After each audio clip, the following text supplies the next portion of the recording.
하나님께서 오늘 우리에게 주시는 말씀 사도행전 24장 10절에서 23절 말씀입니다.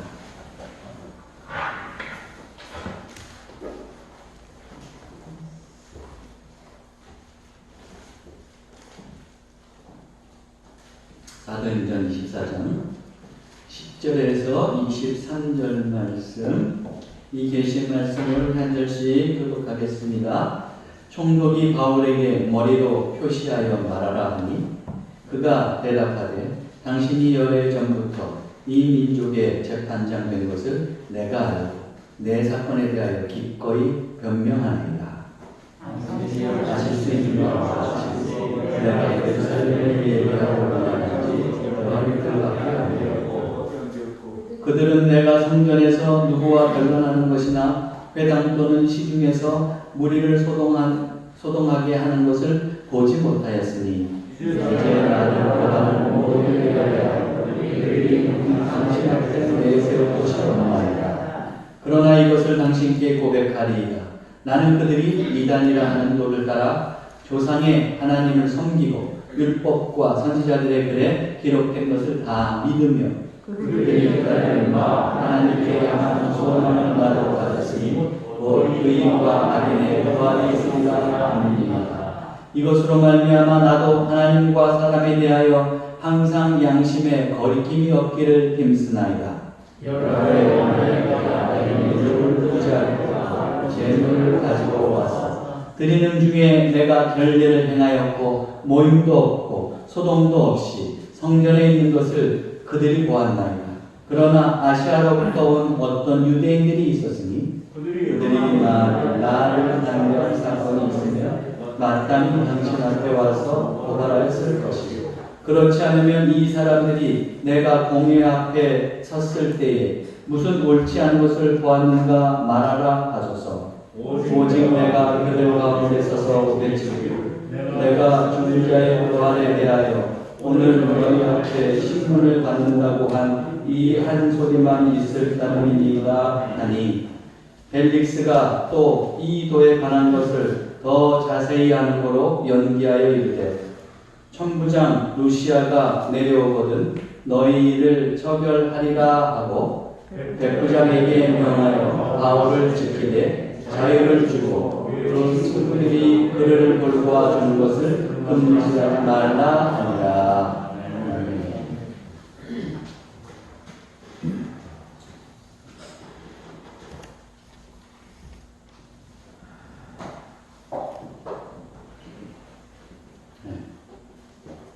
화면이 가끔 문제를 있을 때가 있습니다. 우리가 지금 살고 있는 세상을 보통 우리는 3차원의 세상이라고 하죠. 그래서 점과 선과 공간이 이제 공간으로 구성된 그 세상, 3차원의 세상에 우리는 살고 있습니다. 그런데 이제 과학자들은 또 이야기하기를 뭐라고 해요? 4차원도 있고 5차원도 있고 뭐 여러 차원이 있다고 해요.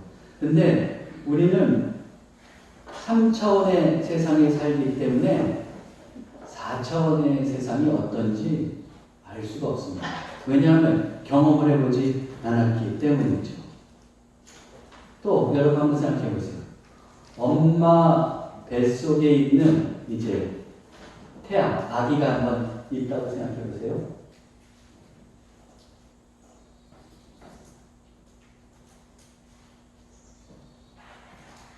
다시 한번 껐다가 나와보세요. X. 왼쪽으로. 됐어요? 자, 한번 그 어린아이가 뱃속에 있다고 생각해보세요. 근데 그 어린아이는 뱃속에 있잖아요? 그러면 바깥 세상은 알 수가 없습니다. 왜 그러냐면 경험해보지 않기 때문에. 엄마의 뱃속만이 전부인 걸로 알고 만약에 그 아이가 지능이 있다고 해서 아무리 바깥 세상을 얘기해 준다고 해도 이해를 못할 거예요. 제가 이런 말씀을 드리는 이유가 있습니다. 우리는 지금 이 육으로 된 이 세상에 살고 있습니다. 그러나 우리 그리스도인들은 어떻습니까? 마지막 때에 하나님 나라와 도래하고 완성된다는 것을 믿음으로 고백하는 사람들입니다. 할렐루야? 네, 그렇죠? 그렇습니다. 그런데 그걸 믿는데 그렇다고 해서 하나님 나라가 어떻게 도래하고 완성되는지 세세한 거 조목조목까지 다 알 수 있느냐? 알 수 없어요. 아직 진행되지 않아 경험해보지 않았습니다. 하나님께서 또한 그렇게 세세하게 알려주시지도 않았어요.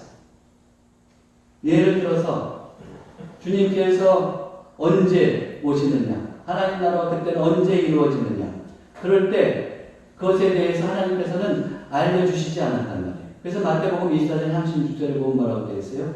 그러나 그날과 그때는 아무도 모르나니 하나님의 천사들도, 하늘의 천사들도, 아들도, 아들은 여기서 하나님의 아들 예수 그리스도를 얘기하십니다. 당신도, 예수님 당신도 모르고 오직 아버지만, 성부 하나님만 아신다. 이렇게 기록하고 있어요. 심지어 천사들에게도 또 우리 예수님께도 알려주시지 않았어요. 언제부터 도래하는지에 대해서. 그런데 우리가 어떻게 알겠어요?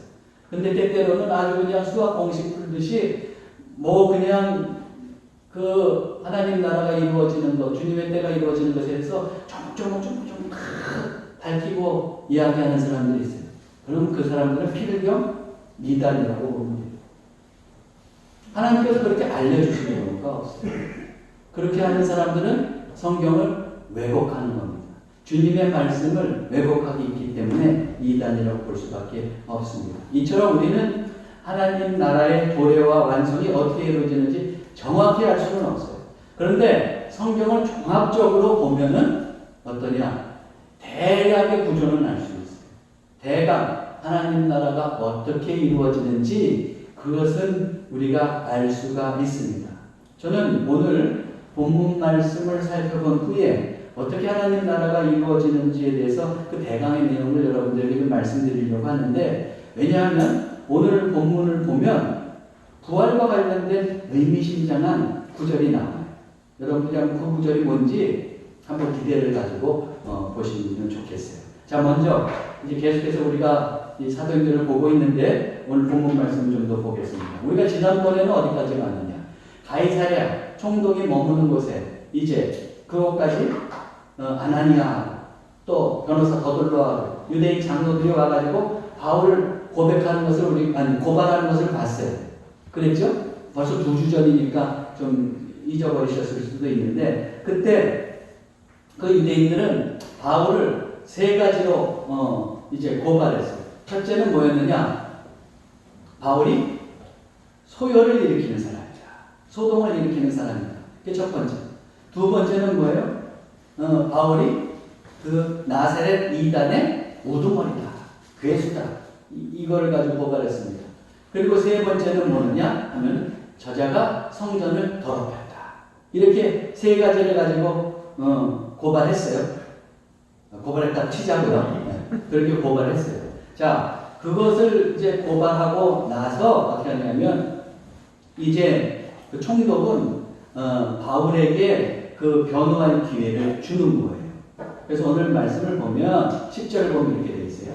총독이 바울에게 머리로 표시하여 말하라. 머리로 해봐. 이렇게 했죠. 그러니까 이제 바울이 얘기하는 겁니다. 바울이 대답하되 당신이 여러 해 전부터 이 민족의 재판장 된 것을 내가 알고 내 사건에 대하여 기꺼이 변명하나이다. 이러면서 이제 바울이 자기에게 그 고발한 3가지 건에 대해서 조목조목 이제 반박을 하는 겁니다. 그래서 반박을 하는데 첫 번째 반박하는 게 뭐냐면 이제 자신을 소유죄로 지금 고발했잖아요.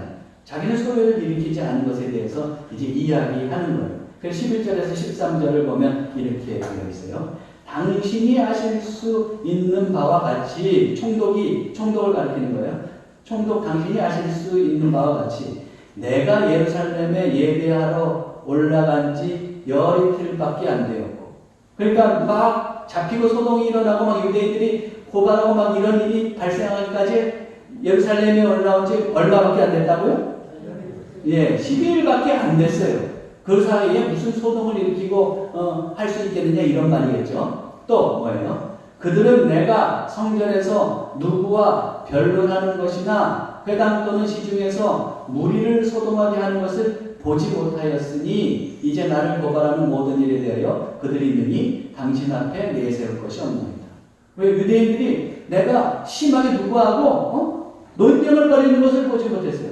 논쟁도 안 벌였는데 또 소요까지 일으키면서 소란을 일으키고 소동을 일으켰겠어요? 그건 더 아니겠죠. 그러니까 그런 일을 일으키지 않았다는 거예요. 그것을 이야기하면서 이제 뭐라고 그래요? 그러므로 저 고발하는 것은 이제 효력이 없습니다. 그런 일이 없습니다. 하고 이야기하고 있어요. 이게 첫 번째, 지금 이제 소동을 일으켰다는 것에 대해서 그렇지 않다고 지금 이제 반박하고 있습니다. 그 두 번째는 나사렛 이단의 괴수 우두머리라고 했는데 그거는 잠깐 남겨두고 세 번째 것을 먼저 보겠습니다. 이번에는 성전을 더럽혔다는 것에 대해서 어떻게 반박하고 있는가 한번 보세요. 17절에서부터 18절 상반절까지 먼저 보면 이렇게 되어 있어요. 여러 해 만에 내가 내 민족을 구제할 것과 재물을 가지고 와서 드리는 중에 요거는 무슨 말이냐 여러분, 사도 바울이 3차 전도여행을 떠나가지고 예루살렘에서 멀리 떠나 있었잖아요. 그래서 그렇게 돌아다니다가 오랜만에 이제 예루살렘 교회가 가뭄에서 고생하고 있다는 걸 알고 지금 마게도냐 지역에 있는 교회들에게서 지금 연고를 가지고 오잖아요. 구제 연고를 받아갖고 그걸 얘기하는 거예요. 여러 해 만에 내가 내 민족을 구제할 것과 재물을 가지고 왔다 이거예요. 그리고 그렇게 왔을 뿐만 아니라 또 어떻게 하냐면 그걸 이제 전달하려고 하는 중에 내가 결례를 행하였다. 결례는 뭐예요? 잘못된 일을 행하였다는 얘기가 아니라 어떤 거냐면 정결한 예배를 드렸다. 예배를 했다. 난 그렇게 예배까지 드렸어요. 행하였고 그 다음에 모임도 없고 소동 없이 성전에 있는 것을 다 유대인들이 봤습니다. 봤는데 무슨 내가 뭐 성전에서 그렇게 지금 성전을 더럽히고 성전 모독을 했다는 겁니까? 그럴 수 없다는 거예요. 그러면서 이제 더 이야기 이어가는데 그럼 성전을 모독했다고 한 사람들은 그때는 누구였어요? 우리가 조금 몇 장 전으로 돌아가 보면 회상해 보면 그때 아시아에서 온 유대인들이 바울이 그냥 드로비모하고 이방인 드로비모하고 이방인의 뜰에 있는데 그냥 그걸 보면서 저자가 이 이방인을 데리고 이방인만 갈 수 있는 그 뜰을 넘어서 안으로 들어갔다고 추측해가지고 막 성전을 더럽혔다고 소동을 일으켰었죠. 어렴풋이 좀 기억나시죠? 그런 일이 있었단 말이에요. 그래서 이제 사도 바울이 그 아시아에서 온 유대인들을 가리켜서 말하는 겁니다. 이어서 말해요. 18절 하반절에서 21절. 그러나 아시아로부터 온 어떤 유대인들이 있었으니 그들이 만일 나를 반대할 사건이 있으면 마땅히 당신 앞에 와서 고발했을 것이요. 그렇잖아요. 고발할 사람들이 정말 내가 저 있으면 지금 와가지고 직접 고발해야 되는 거 아닙니까? 이렇게 얘기하는 거예요. 근데 그들은 안 왔어요. 그리고 또 보십시오. 그렇지 않으면 이 사람들이 내가 공의 앞에 섰을 때에 무슨 옳지 않은 것을 보았는가 말하라 하소서. 예전에 공회에서 한번 재판받은 적 있죠? 그때 그러면 내가 옳지 않은 것 있었으면 발견했으면 한번 말해보라 그러십시오. 근데 그게 없다는 거예요. 오직 내가 그들 가운데 서서 외치기를 내가 죽은 자의 부활에 대하여 오늘 너희 앞에 신문을 받는다고 한 이 소리만 있을 따름이니이다. 그러니까 그 공회에서 자기는 그 얘기밖에 안 했다는 거예요. 내가 지금 이렇게 신문 받는 건 내가 죽은 자의 부활에 대해서 얘기하는데 그거 가지고 당신들이 신문하는 거 아닙니까? 그랬다는 거예요. 근데 그게 무슨 잘못이냐는 거죠. 그러므로 사도 바울은 지금 이 두 가지를 통해서 볼 때 어때요? 뭐 소동을 일으켰다거나 또는 성전을 더럽혔다고 하는 것에 대해서는 완강하게 조목조목 반박하면서 자기는 그런 일이 없다고 이야기하고 있는 것을 우리가 볼 수가 있습니다. 자, 이처럼 사도 바울은 유대인들의 첫 번째와 세 번째 고발 내용에 대해서는 완강하게 부인했어요. 근데 반면에 두 번째, 나사렛 이단의 그 우두머리, 괴수라고 하는 그것에 대해서는 어떻게 이야기하느냐? 나사렛 이단이라는 것에 대해서는 반박하지 않아요. 자, 보세요. 14절 상반절에 뭐라고 되어 있어요? 나사렛 이단을 유대인들은 나사렛 이단이라고 부르는데 사도 바울은 뭐라고 부르는지 보세요. 그러나 이것을 당신께 고백하리이다. 나는 그들이 이단이다 하는 뭐를? 도를 따랐다. 도. 참된 길이라는 거예요. 저 유대인들이 이단이라고 부르는데 이단이 아니고 도입니다. 참된 길입니다. 요즘 시중에서도 요즘도 그러니까 도를 아십니까? 막 이러면서 찾아다니는 사람도 있었죠. 그 거짓된 잘못된 거 말고 진짜 길, 참된 길, 그 길을 따랐다. 지금 사도 바울은 그렇게 말하는 거예요.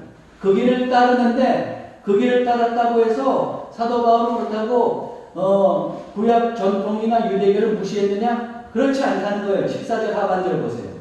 조상의 하나님을 섬기고 율법과 선지자들의 글에 기록된 것을 다 믿으며 그랬어요.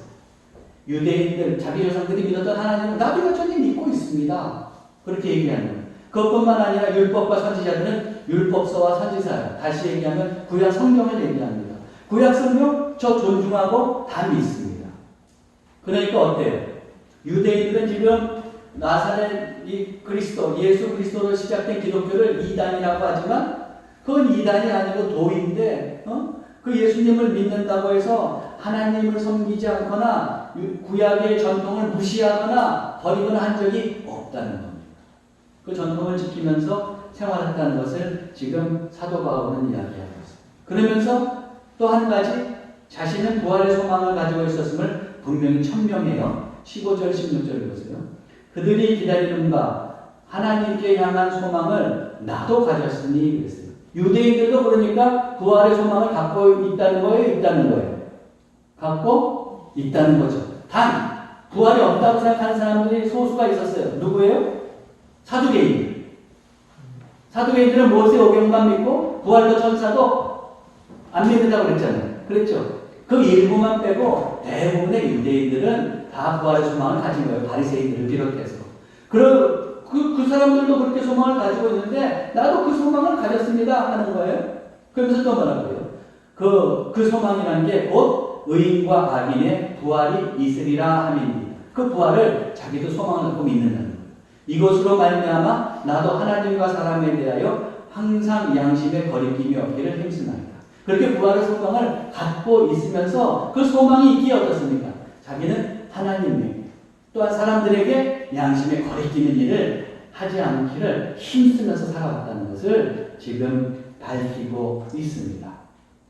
자, 결론적으로 말해서 그는 기독교인으로서 구약의 전통을 훼손한 것이 아니라 오히려 믿음의 전통 위에 율법의 완성이시고 또한 부활의 첫 열매가 되시는 예수 그리스도를 온전히 믿고 있음을 분명히 했습니다.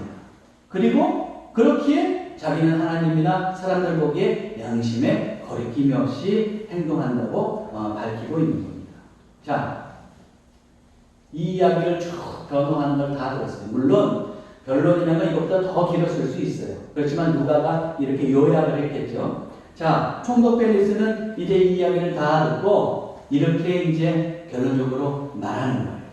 벨릭스가 이 도에 가는 것을 더 자세히 아는 거로 연기하여 이르되 천부장 루시아가 내려오거든 너희 일을 처리하리라 하고 백부장에게 명하여 바울을 지키되 자유를 주고 그의 친구들이 그를 돌보아주는 것을 금하지 말라 하니라. 벨릭스는 사도 바울이 죄가 없고 저자가 정치적으로도 위험한 인물이 아니라는 것을 다 알았어요.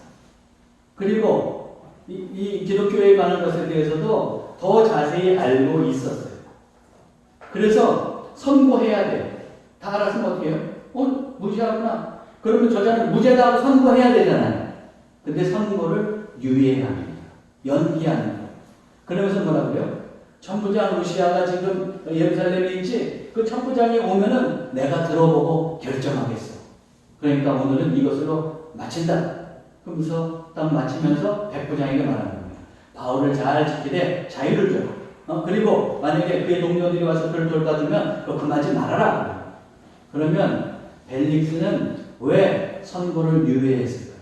유대인의 눈치를 보는 거예요. 유대인의 고위층들, 그리고 세력 있는 사람들이 바울을 고발했잖아요. 근데 바울이 무지하다는 건 알아. 근데 그가 무지하다는 것을 그냥 바로 선고해버리면 자기가 정치적으로 좀 불리할 것 같아요. 그러니까 어떻게 해요? 눈치를 보면서 진리인 것이 참인 것이 무엇인지를 알면서도 지금 회피해가는 것을 우리는 볼 수가 있습니다. 그 반면에 사도 바울을 보세요. 사도 바울은 믿음의 기계가 있었던 사람이에요. 자기가 잘못하지 않은 것에 대해서는 분명하게 밝혔어요. 그러나 자기가 믿는 믿음에 대해서는 어떻게 돼요? 그것으로 인해서 자기가 손해를 본다고 할지라도 끝까지 그 믿음에 대해서는 붙잡고 자기는 그 믿음을 갖고 있다는 것을 밝히고 있습니다. 비록 목숨이 위태롭다고 할지라도 그는 믿음을 버리지 않았던 거죠. 자, 오늘날도 마찬가지예요. 이런 사도 바울과 같은 자세가 우리에게도 필요합니다. 세상에 많은 사람들이 요즘 동서양을 가릴 것 없이 기독교를 막 비판하는 사람들이 많습니다. 폄훼하기도 합니다. 헛소리라고도 합니다. 또는 기독교의 교리는 좋지만 사람들이 다 이중적이다, 위선적이다 하면서 막 얘기하면서 우리를 몸둘 바를 몸둘 바를 못 두게 만들어요. 그런다고 해서 그러면은 우리가 그 고귀한 믿음을 수치스럽게 보든가 숨길 일이 아니라는 거예요. 아무리 세상이 폄훼하고 그 믿음의 도리에 대해서 폄하한다고 할지라도 우리는 여전히 그 믿음을 온전히 붙잡고 가야 돼요. 거기에 흔들림이 없을 때 우리는 참된 그리스도인이라고 할 수가 있습니다. 여러분 어떤 상황에서도 여러분들이 지금까지 지켜온 그 믿음, 그 참된 믿음을 온전히 붙잡고 살아가시기 바랍니다. 네. 자, 그런데 이제 오늘 말씀 한번 보세요. 오늘 말씀 보면 사도 바울은 자신이 부활에 대한 소망을 분명히 하고 있어요. 근데 그 표현을 뭐라고 썼냐면 이렇게 표현하고 있어요. 부활을. 그들이 기다리는 바 하나님께 향한 소망을 나도 가졌으니 그것이 뭐예요? 곧 뭐라고 하고 읽어보세요. 의인과 부활이 무슨 부활? 의인과 악인의 부활이다. 이렇게 이야기하고 있는 것을 보고 있어요. 우리는 보통 어떻게 생각해요? 부활하면 믿는 자만 다 부활하는 것처럼 생각하기 쉽잖아요. 그런데 사도 바울은 분명히 뭐라고 하냐면 의인과 악인의 부활이라고 이야기한다고. 궁금하지 않으세요? 궁금하지 않으면 오늘 이것으로 마치겠습니다. 어떨까요? 조금 더 얘기해 볼까요? 예, 그래요. 자, 그래서 오늘 저는 조금 더 얘기해 보려고 하는데 이 부활을 얘기하려면 그 마지막 때에 관한 것들도 연결이 되기 때문에 그 대강의 개요를 여러분들에게 말씀드리려고 하는 겁니다. 이제 기독교 신학에 보면 조직신학이라는 게 있어요. 조직신학이라는 건 뭐냐면 모든 신학을 이렇게 체계적으로 세워서 이론화하는 걸 이제 조직신학이라고 하는데 그 조직신학에 의하면 마지막에 이루어진 일에 대해서 전통적인 이론에 의하면 대개 7가지를 이야기합니다. 마지막에 이루어진 일은 뭐예요? 우리가 이제 죽는 죽음이 있잖아요. 죽음. 그 다음에 죽음 후에 우리 어디에? 우리 믿는 사람은 천국에 간다고 하잖아요. 그 천국이에요. 근데 이 천국은 제가 바로 열고 뭐라고 써놨어요? 중간 상태라 써놨죠. 이거 왜 이렇게 썼을까? 이따가 말씀드릴게요. 자, 그런 다음에 이제 죽고 나서 다 죽게 되는데 그리고 나서 이제 예수님이 그리스도께서 재림하시잖아요. 재림이 있어요. 그럼 재림하시고 나서 죽은 자의 부활이 있게 될 거예요. 그러면 부활하고 이제 심판이 이루어집니다. 심판으로 천국에 가는 사람과 지옥에 가는 사람이 있을 거 아니에요. 쉽게 얘기하면 소위. 그런데 그래서 이제 천국 다시 얘기하면 최종적인 하나님 나라 새 창조의 세계에 들어가는 사람이 있을 테고 멸망의 형벌을 받는 그 지옥에 들어가는 사람이 있을 거라는 거예요. 자, 이것을 그러면은 제가 조금 더 이제 차례대로 말씀드려볼게요. 먼저 이제 죽음이에요. 인간은 이 땅에 태어났으면 누구나 다 죽음을 맞이합니다. 아무리 발버둥쳐도 다 죽게 돼 있어요. 히브리서 9장 27절 한 번 죽는 것은 사람에게 정해진 것이요 그랬죠. 다 사람은 죽게 돼 있다는 게 정해져 있어요. 이것을 피해갈 사람은 아무도 없습니다. 생명 있는 것은 모두 필연적으로 죽게 돼 있습니다. 그렇다면 죽음 뒤에는 어떻게 되느냐 하는 거예요. 죽음 뒤에 어떻게 돼요? 우리는 그냥 다 산산이 먼지 조각으로 날아갑니까? 우리 믿는 사람에게는 소위 천국이 주어지는 거예요. 거기서 우리는 안식하게 됩니다. 그래서 요한계시록 14장 13절에 보면 이렇게 되어 있어요. 또 내가 들으니 하늘에서 음성이 나서 이르되 기록하라. 지금 이후로 주 안에서 죽는 자들은 복이 있도다 하시매 성령이 이르시되 그러하다. 그들이 수고를 그치고 쉬리니 그랬죠. 이는 그들의 행한 일이 따름이라 하시더라. 그건 뭐예요? 우리는 이제 죽고 만약에 천국에 가게 되면 거기서 수고를 그치고 쉰다 그래서 안식하는 거죠. 안식. 우리는 거기서 하나님의 품 안에서 안식하게 되는 겁니다. 그런데 이것을 또 다르게 사도 바울은 그 안식을 잔다라고도 표현을 했어요. 그래서 데살로니가전서 4장 10절을 보면 우리가 예수께서 죽으셨다가 다시 살아나심을 믿을진데 이와 같이 예수 안에서 자는 자들도 하나님이 그와 함께 데리고 오시리라. 그래서 이제 잔다 그러면 이제 죽은 사람을 잔다고도 표현하고 또 어떻게 되는 거예요? 하나님 안에서 이제 안식하고 있는 사람을 이런 표현도 썼습니다. 어쨌든 우리가 알 수 있는 것은 믿는 자들은 죽으면은 이제 우리가 보통 이야기하는 지금 머릿속에 가지고 있는 천국 있죠? 그 천국에서 안식하게 되는 거예요. 그런데 여러분 여기서 기억하셔야 될 것이 우리가 여기서 영원히 거하는 게 아니라는 거예요. 우리는 통상적으로 여기서 영원히 거할 것처럼 생각하는 경우가 많이 있어요. 그런데 그렇지 않다는 겁니다. 성경은 그렇게 말하고 있지 않아요. 결론적으로 말하면 우리가 소위 말하는 천국, 저 그리스도를 믿고 죽은 사람들이 천국에서 안식하는 그곳, 그 완성된 장소 또는 상태, 그 상태를 말하는데 이거는 중간 상태예요. 언제까지 있게 되느냐? 주님이 재림하실 때까지. 거기서 우리는 하나님의 보호를 받으면서 안식하면서 있게 됩니다. 그렇기 때문에 영원한 거처가 아니라고 제가 말씀드린 거예요. 재림할 때까지 우리가 편안하게 거할 것. 그것이 바로 새 창조가 이루어지기 전까지 우리가 거할 것. 그것이 바로 지금 우리가 소위 말하는 천국이라는 겁니다. 자, 그렇다면 그 일 이후에는 어떤 일이 될까요? 언젠가 때가 되면 이제 하나님께서 우리 예수 그리스도를 다시 이 땅에 보내주시는 거예요. 재림이죠. 그리스도의 재림입니다. 다시 오시는 주님의 다시 오심이 이루어집니다. 그래서 사도행전 1장 10절에서 11절 보면 뭐라고 그랬어요? 올라가실 때 그랬죠. 주님이 승천하실 때 얘기하는 거예요. 그때 제자들이 그냥 하늘만 쳐다보고 있으니까 천사가 얘기하는 거예요. 제자들이 자세히 하늘을 쳐다보고 있는데 흰 옷 입은 두 사람이 그들 곁에 서서 이르되 갈릴리 사람들아 어찌하여 서서 하늘을 쳐다보느냐 너희 가운데에서 하늘로 올려지신 이 예수는 하늘로 가심을 본 그대로 오시리라. 올 것을 약속했어요. 오실 것을 약속했단 말이에요. 2000년 전에 예수님께서 이 땅에 오셨죠? 오셨죠? 예, 처음 오셨어요. 그 오신 것을 뭐라고 하냐면 초림이다 이렇게 얘기해요. 처음 오셨습니다. 그리고 나서 이제 시간이 쭉 흘러서 여기까지 왔고 지금 우리가 살고 있습니다. 그리고 언젠가 주님께서 다시 오시죠. 그걸 재림입니다. 우리는 지금 그 사이에 살고 있는 거예요.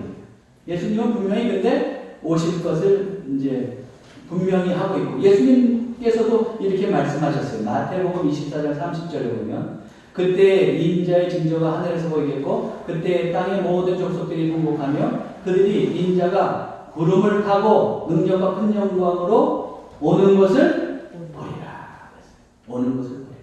구름을 타고 온다고 했어요. 근데 여러분 구름을 타고 온다고 해서 그 만화 손오공에서 나오듯이 손오공이 구름을 타면서 오는 것으로 꼭 생각하지 마세요. 이거는 뭐냐면 은유적인 표현이에요. 영광 중이에요. 영광 중에 예수님께서 이 땅에 오신다는 그런 표현입니다. 자, 근데 예수님께서는 초림 처음 오실 때는 많은 사람들 앞에서 공개적으로 오셨어요? 그렇지 않았어요. 몇몇 사람들만 알았죠. 은밀하게 오셨단 말이에요. 그런데 어떠냐면 이제 다시 오실 때는 이렇게 인자 구름을 타고 오는 것처럼 영광 중에 오시지만 모든 사람들에게 공개적으로 오시는 거예요. 그래서 요한계시록 1장 7절에 보면 또 뭐라고 되어 있어요? 볼지어다 그가 구름을 타고 오시리라. 각 사람의 눈이 그를 보게, 모든 사람들이 다 이제 주님이 다시 오시는 것을 볼 수 있다. 공개적으로 이렇게 오신다고 이야기하고 있습니다. 자, 그러면은 예수님께서 이렇게 재림하셨어요. 우리는 죽고 천국에 있다가 이제 예수님께 재림하셨다는 거예요. 그러면 그렇게 재림하시고 나면 그 다음에 무슨 일이 일어나요? 이제 죽은 자들의 부활이 일어나는 거예요. 죽은 자들이 부활하게 되는 겁니다. 그래서 고린도전서 15장 12절 13절 그리스도께서 죽은 자 가운데서 다시 살아나셨다 전파되었거늘 너희 중에 어떤 사람들은 어찌하여 죽은 자 가운데서 부활이 없다는 거예요. 부활이 없을 수가 없다는 거예요. 예수님께서 먼저 살아나셔서 부활의 첫 열매가 되셨는데 그러면서 만일 죽은 자의 부활이 없으면 그리스도도 다시 살아나지 못하게 되셨어요. 부활을 우리가 어떻게 믿을 수 있느냐? 예수님께서 부활하셨어요. 그러므로 부활은 분명하게 있다는 것을 밝히고 있어요. 그런데 부활을 하는데 오늘 사도 바울의 말씀처럼 부활할 때 어떻게 돼요? 부활은 의인과 악인의 부활이 있는 거예요. 둘 다 부활하는 거예요. 그렇다면 왜 의인과 악인을 동시에 부활시킬까? 하나님께서 마지막 때에 심판하십니다. 심판하시기 위해서. 그래서 히브리서 아까도 보면 9장 27절에 뭐라고 그랬어요? 한 번 죽는 것은 사람에게 정해진 것이 그 후에는 뭐라고 그랬어요? 심판이라고. 심판이. 또 계시록 20장 11절에서 13절 보세요. 또 내가 크고 흰 보좌와 그 위에 앉으신 이를 보니 땅과 하늘이 그 앞에서 피하여 간 데 없더라. 또 내가 보니 죽은 자들이 큰 자나 작은 자나 그랬잖아요. 그렇죠? 모든 사람, 모든 죽은 자들이 다 그 보좌 앞에 서 있는데 책들이 펴 있고 또 다른 책이 펴졌으니 곧 생명책이라.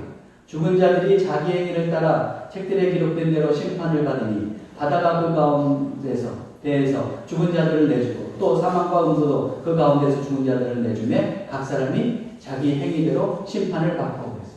우리가 보통 이제 그 예왕 여기서 나오는 그 심판을 백보자 심판이다 그러잖아요. 근데 뭐예요? 심판할 때 어떻게 돼요? 모든 사람, 큰 자나 작은 자나 죽은 자들이 다 이제 심판을 받게 됩니다. 거기에 생명책이 팍 펴져 있어가지고 다 이제 알 수 있는 거예요. 그렇게 심판을 받게 되는데 오늘 계시록에는 이상한 말씀이 나옵니다. 어떻게 심판이 내려져요? 노란 글씨를 보니까 뭐라고 되어 있어요? 자기 행위를 따라. 또 밑에는 뭐라고 했어요? 자기의 행위대로. 행한 대로 심판을 받는다. 행한 대로 심판을 받는다. 그러면 어떻게 되는 거예요? 믿었다고 다 심판 안 받는 건가? 그거 좀 이상하잖아요. 그렇죠? 네? 그런 의문이 든단 말이에요. 근데 이 구절은 위에만 있는 것이 아닙니다. 사도 바울은 믿음으로 구원받는다는 것을 그렇게 즐거워 외쳤잖아요. 그런데 사도 바울도 이런 이야기를 했어요. 고린도 후서 5장 10절에 보면 뭐라고 했느냐. 이는 우리가 다 반드시 그리스도의 심판대 앞에 나타나게 되어 각각 선악간에 그 몸으로 행한 것을 따라 받으려 합니다. 뭐예요? 선악간에 그 몸으로 행한 것 때문에 이제 심판을 받는다. 그렇게 얘기해요. 그럼 예수님은 또 어떻게 얘기하셨을까? 마태복음 7장 21절에서 23절 뭐라고 했어요? 나더러 주여 주여 하는 자마다 다 천국에 들어갈 것이 아니요 다만 하늘에 계신 네 아버지의 뜻대로 행하는 자라야 들어가리라. 그날에 많은 사람이 나더러 이르되 주여 주여 우리가 주의 이름으로 선지자노릇을 하며 주의 이름으로 귀신을 쫓아내며 주의 이름으로 많은 권능을 행하지 아니하였나이까 하리니 그때 내가 그들에게 밝히 말하되 내가 너희를 도무지 알지 못하니 불법을 행하는 자들아 내게서 떠나가라 하리라. 어이구 나도 주여 주여 한다면 예수님 믿었다는 거 영접했다는 거. 근데 그런 사람들이 다 천국에 들어갈 것이 아니라 다만 하늘에 계신 내 아버지의 뜻대로 행하는 사람이 천국에 들어갈 거다. 이렇게. 그럼 어떻게 된 거야? 여태까지 우리가 믿음으로 구원받는다는 것을 그렇게 배워왔는데. 여러분, 예수 그리스도를 영접하고 믿음을 구원받는다는 게 무엇입니까? 아멘이죠. 근데 이렇게 헷갈리게 하면 어떻게 되는 거예요? 자, 거기에는 이유가 있어요. 먼저 그걸 보기 전에 한번 보세요. 예수님께서 분명히 이렇게 말씀하셨거든요. 영접하는 자, 곧 그 이름을 믿는 자들에게는 하나님의 자녀가 되는 건설입니다. 하나님 자녀가 되면 당연히 천국의 백성이 되는 거죠. 거기다가 또 에베소서 2장 8절 9절에서 뭐라고 그랬어요? 너희는 그 은혜에 의하여 십자가의 그 은혜, 하나님의 그 은혜, 믿음으로 말미암아 구원을 받았으니 이것은 너희에게서 난 것이 아니요 하나님의 선물이라 행위에서 난 것이 아니니 이는 누구든지 자랑하지 못하게 합니다. 분명히 하나님의 선물이라고 그랬잖아요. 행위에서 나는 것이 아니라고 했잖아요. 구원은. 그랬죠? 네? 그래요. 자, 그러면 예수님께서는 왜 나더러 주여 주여 하는 자마다 천국에 가지 못한다 그랬느냐? 예수님은 이 믿음의 도리를 악용하고 오용하는 사람들이 있는 것을 미리 아셨기 때문에 그런 거예요. 믿음이라고 하는 것은 뭐예요? 예수님을 영접했다고 하는 거예요. 그거에 이전에 선행적으로 회개가 따르잖아요. 그렇죠? 회개하고 예수님을 믿고 영접하고 그래서 이제 하나님의 뜻대로 살아갈 때 그 사람을 가리켜서 비로소 뭐라 부르는 거예요? 믿음의 사람이다. 그렇죠? 근데 대부분의 경우는 그리스도인들이 그렇지 않을 거예요. 그런데 아주 개중에 이런 사람도 있을 수 있다는 거예요. 그냥 내가 예수님 영접했습니다. 그것에 만족하고 막 제멋대로 사는 거예요. 하나님의 뜻도 어기고 거기 양심의 가책도 안 느끼고. 그랬을 때 그런 사람을 향해서 예수님께서 정복을 찍으면서 말씀하십니다.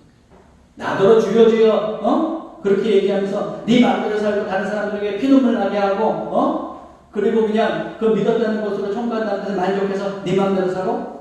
그런다고 천국할 수 있을 거라고 생각해? 역설적으로 말씀하시는 거예요. 우리가 분명히 기억해야 될 것이 있어요. 여러분, 요거 제 말씀 잘 들어요. 믿음은 기계적인 수학 공식과 같지 않아요.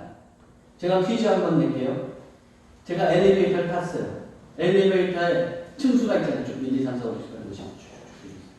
근데 제가 10번 단추를 딱 눌렀어요. 그러면 엘리베이터가 몇 층에서 서야 돼요? 네? 난 10번을 눌렀어요. 10번을 눌렀어요. 그러면 어디서 서야 돼요? 확실해요? 그럼 확실하죠. 그게 기계적인 거예요. 그냥 누르면은 10층, 11층 누르면 11층 이렇게 가는 게 당연하죠. 그 기계적인 공식이에요. 근데 여러분, 믿음의 도리도 이 기계적인 공식을 자꾸 도입하는 사람들이 있어요. 믿었어? 그럼 그곳은 난 천국이야. 그래놓고 그냥 내 마음대로 막 살고 하나님의 뜻도 잊어버리고 망각하고 그런 사람은 없겠지만 그러면서 그렇게 살아간다고 다 천국을 보장해 주느냐? 그렇게 생각하면 안 된다는 거예요. 예수님께서 말씀하시는 뭐예요? 물론 그리스도인이니까 살다가 보면 내 잘못할 수 있잖아요. 그 깨달으면 어떻게 해야 돼요? 우리 보통 양심의 가치가 이렇게 이렇게 살면 안 되는데 그걸 회개하시죠? 그렇죠? 그리고 다시 하나님의 뜻대로 살아야지. 그렇게 마음 드시잖아요. 그러다가 또 실수할 수도 있어도 제가 그러니까 여러분들 안 그러실지도 모르지만 그런단 말이에요. 그래요. 믿음은 그렇게 수학적인 공식으로 생각하면 안 되고 경향성으로 해야 돼요. 경향성. 만약에 내가 믿었다 그러면서 그리고 나서 오만 악한 짓을 다 하면서 그것을 나 천국 같다고 생각하는 사람이 만약 하나라도 있다 그러면 그런 사람 하나님 받아주시지 않는 거예요. 그러나 내가 회개하고 예수님 믿고 새 삶을 살기로 했어요. 근데 막 열심히 사는데 살다 보니까 연약한 인간이라 실수할 수 있어요. 잘못할 수 있어요. 잘못했네? 그러면 또 우리가 회개하잖아요. 그 하나님 뜻대로 살려고 하죠. 애쓰고 있잖아요. 그런 믿음의 경향성을 가진 사람들. 그런 사람들에게 하나님께서는 의롭다고 여겨주시고 천국의 백성으로 삼아주시고 그래서 어떻게 되는 거야? 심판대에 섰을 때에도 그런 경향성을 가지고 있는 사람들, 그런 사람들을 생명책에서 보시고 어떻게 되는 거야? 아, 내가 의롭다고 여겨준 저 백성이네? 그래서 우리는 이제 하나님의 자녀가 되고 하나님의 백성이 된다는 거예요. 제가 말씀드리는 의도가 무엇인지 잘 아셨죠? 그러면 믿음의 도리를 너무 그렇게 그냥 수학 공식처럼 딱딱한 기계적인 공식에다가 넣어서 생각하시면 안 되겠습니다. 어쨌든 제가 이제 요약해 보면은 어떻게 돼요? 주님께서 재림하시고 그리고 이제 죽은 자나 산 자나 다 부활하게 되는데 거기서 심판을 하게 돼요. 백보자 심판에서 이제 천국에 갈 사람, 지옥에 갈 사람이 달라졌어요. 그러면 소위 지옥이라고 하는 것은 뭐예요? 성경에서 뭐라고 얘기하고 있어요? 요한계시록 20장 14절 15절에 보면 이렇게 되어 있어요. 사망과 음부도 불못에 던져지니 이것은 둘째 사망 곧 불못이라 누구든지 생명책에 기록되지 못한 자는 불못에 던져지더라 그랬어요. 여러분들은 생명책에 여러분의 이름이 기록되어 있음을 믿으십니까? 네, 우리 다 기록되어 있어요. 자, 그런데 기록되지 않은 사람들은 이제 불못에 던져진다 그랬어요.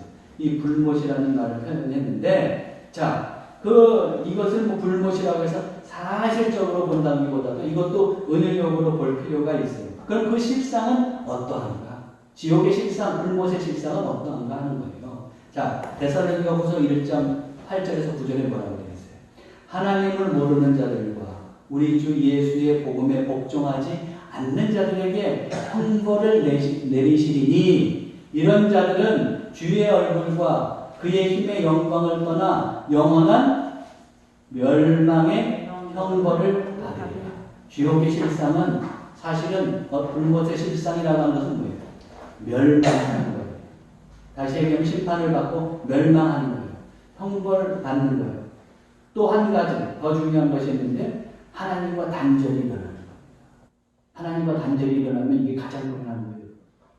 여러분, 내가 멸망을 당할 수도 있고 형벌을 받을 수 있어요. 그렇지만 하나님께서 계시면은 어때요? 나에게 회복될 기회가 있는 거예요. 근데 어때요? 이제 완전 불못에 던져지는 사람, 그런 사람은 멸망의 형벌에 이르는 사람은 하나님을 완전히 나누어 있는 상태에 있어요. 이제는 다시는 기회가 주어지지 않아요. 그 반면에 이제 생명책에 기록된 사람들은 이제 진짜로 얘기하는 최종적인 하나님 나라, 최종적인 천국, 새 창조의 나라에 있게 되는 거예요. 왜 새 창조라는 이제 말을 자꾸 쓰느냐 하면 이렇게 되어 있어요. 이사야 65장 17절에 보면 이런 말이 나와요. 보라 내가 새 하늘과 새 땅을 창조하나니 이전 것은 기억되거나 마음에 생각나지 아니할 것이다. 그래서 이걸 또 받아서 요한계시록 21장 1절에서 뭐라고 해요? 또 내가 새 하늘과 새 땅을 보니 처음 하늘과 처음 땅이 없어졌고 바다도 다시 있지 않더라 그랬어요. 여러분 생각해야 돼요.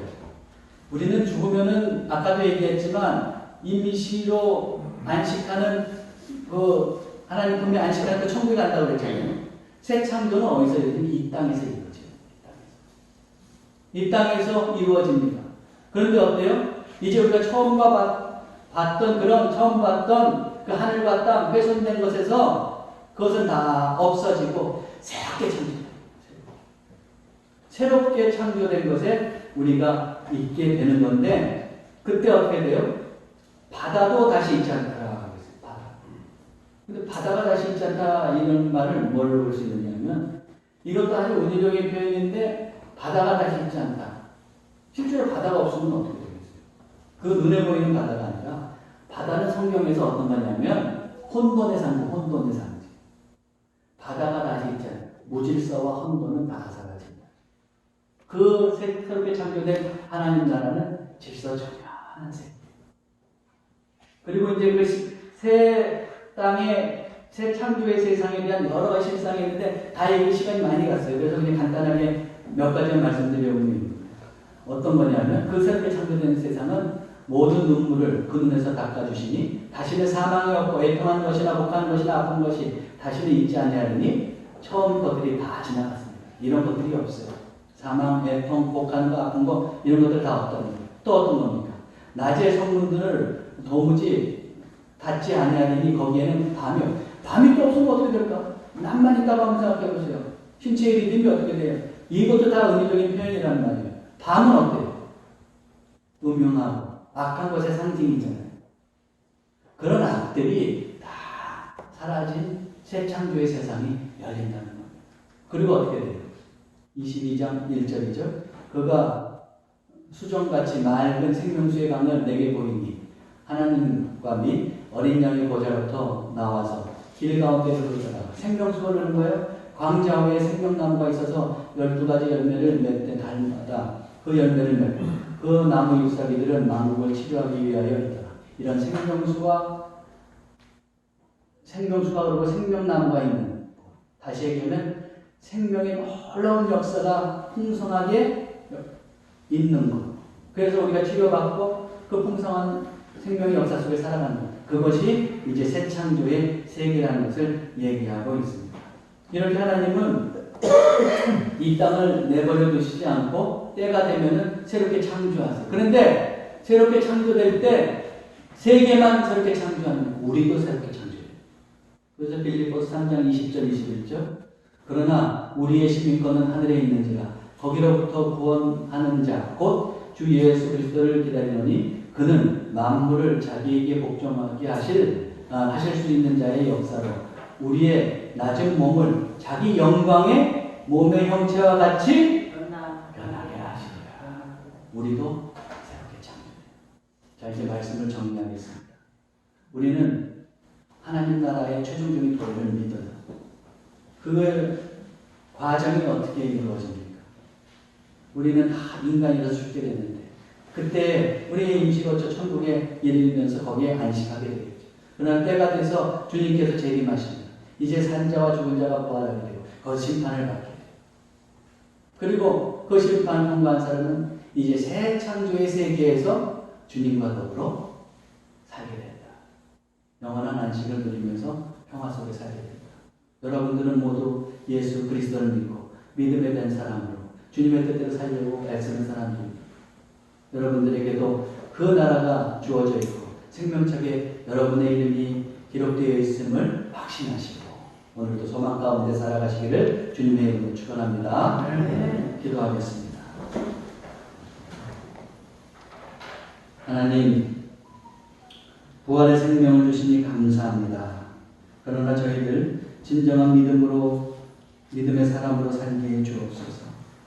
그리하여 주님 오시고 심판대에 섰을 때 멸망의 형벌이 아니라 하나님 나라의 백성으로 새롭게 창조되어 평화와 진정한 안식을 누리며 영원히 살게 하옵소서. 이번 주간에도 저희들 하나님 나라를 소망하며 하나님 나라의 백성답게 하나님 보시기에 아름다운 삶을 살게 해 주옵소서. 우리 주 예수 그리스도 이름으로 기도합니다. 우리 찬송